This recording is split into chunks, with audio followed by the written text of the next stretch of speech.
C'était ce jeudi matin, un petit quart d'heure à peine après l'ouverture officielle de ce nouveau magasin de producteurs. On vient découvrir, voilà. Qu'est-ce que vous recherchez dans un magasin de producteurs? Bon, c'est surtout René qui cherche des choses. Alors voilà, les producteurs locaux, surtout. Voilà, parce que ce sont des beaux produits. Voilà, et puis on sait d'où ça vient.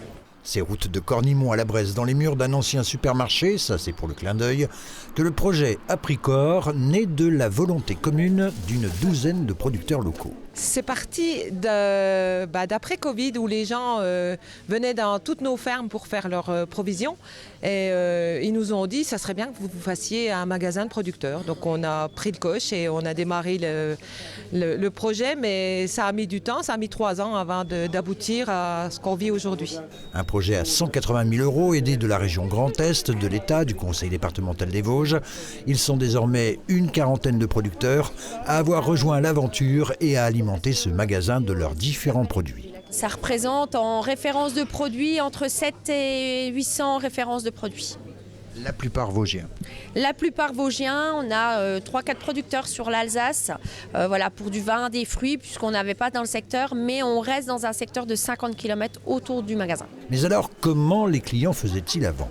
Je me déplaçais dans les fermes, ou alors j'allais au marché de Thiéfosse. Et du coup, là, tout est rassemblé au même endroit, ce qui fait gagner énormément de temps sur la semaine, quoi. Drive fermier, marché paysan n'ont cessé de se développer en France depuis la crise Covid. Dans les Vosges, on compte désormais une demi-douzaine de ces magasins de producteurs qui ont le vent en poupe. C'est quelque chose en pleine évolution et nous on en voulait un aussi sur le secteur du Massif parce qu'ils étaient loin du magasin le plus proche est à Remiremont. Oh, c'est une très belle initiative, je trouve. On est belges en fait et chez nous aussi il y a comme ça des petites coopératives qui s'ouvrent comme ça et c'est très bien.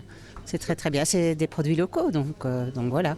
Manger mieux, local, en connaissant la provenance des produits, voilà ce que demande aujourd'hui le client de ce genre de structure. Mais quel est l'intérêt du producteur dans tout cela ?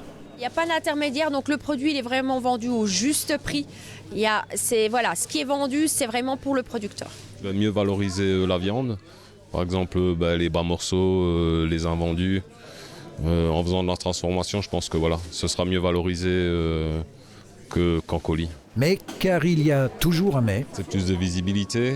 Après, ce qui m'embête un peu, c'est que c'est grâce aux clients qui m'achetaient des colis que l'affaire tourne. Donc à un moment il va falloir faire un choix. Moi j'aime encore bien que les gens viennent directement à la ferme. Il y a à côté on va voir les petits veaux, les gens viennent avec leur famille, les enfants, ils viennent voir les veaux, les vaches, les chats. Puis ils repartent avec un sac de pommes de terre, avec de la viande. Des contacts privilégiés avec le grand public à préserver, donc c'est l'une des raisons pour laquelle ce magasin n'ouvrira que 3 jours par semaine, les jeudis, vendredis et samedis.